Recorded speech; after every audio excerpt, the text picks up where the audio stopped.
আজকে রবিবার তিতো খাওয়া উচিত। নতুন নিম গাছের নিম ফুল হয়েছে, নিম ফুল ভাজা আপনাদের আজকে দেখাবো। নিম ফুলগুলো পেড়ে নিচ্ছি।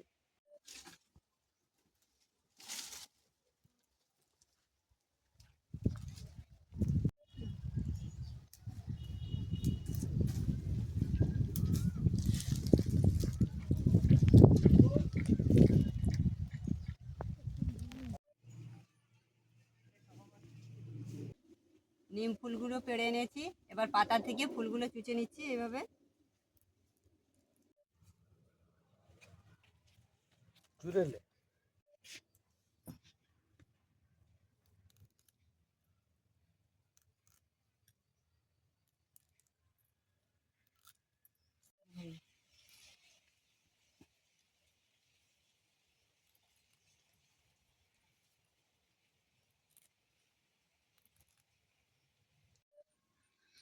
নিম ফুলের পাতা খুব উপকারী, বাচ্চাদেরও খাওয়াবেন সপ্তাহে একদিন করে। পেট ব্যথা, বাচ্চাদের গায়ে চুলকানি হবে না, সেই জন্য এই তিতো খাওয়া খুব দরকার। আপনারা সবাই খাবেন।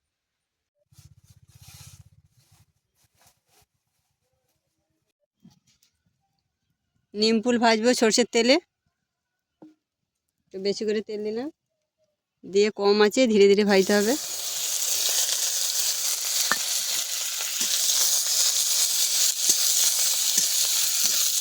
খাওয়ার আগে ভেজে খাবেন, আগে থেকে ভেজে রাখলে ভালো লাগবে না, মুজমুজ করবে না, এর একটা সেন্ট উঠবে। খাওয়ার আগে ভেজে নিয়ে খাবেন। এই দেখুন লাল লাল হয়ে গেছে, আর একটু লাল করে ভালো করে ভাজবো ধীরে ধীরে, কম আছে। এটা খেতে খুব ভালো লাগে। এই সময়ই নিম গাছের ফুল পাওয়া যায়, অন্য সময় পাওয়া যায় না। খুব সুন্দর একটা সেন্ট উঠছে।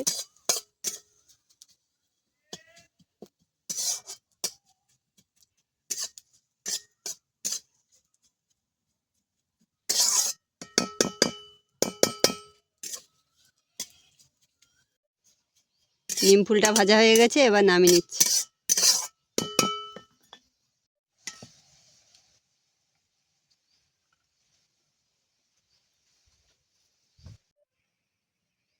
নিম ফুল ভাজার মধ্যে অল্প করে লবণ ছড়িয়ে দিচ্ছি যাতে মচমচে থাকে। এবার ভাত বেড়ে সঙ্গে সঙ্গে খাবে। নিম ফুল ভাজাটা কীরকম খাবেন, অল্প ভাতের মধ্যে 2-3 বার খাওয়া যাবে এরকম ভাত নিয়ে নিম ফুল ভাজাটা এর মধ্যে দিয়ে মাখিয়ে খেয়ে নেবেন। তারপর জল খেয়ে অন্য তরকারি দিয়ে ভাত খাবেন, এভাবে মাখিয়ে খাবেন।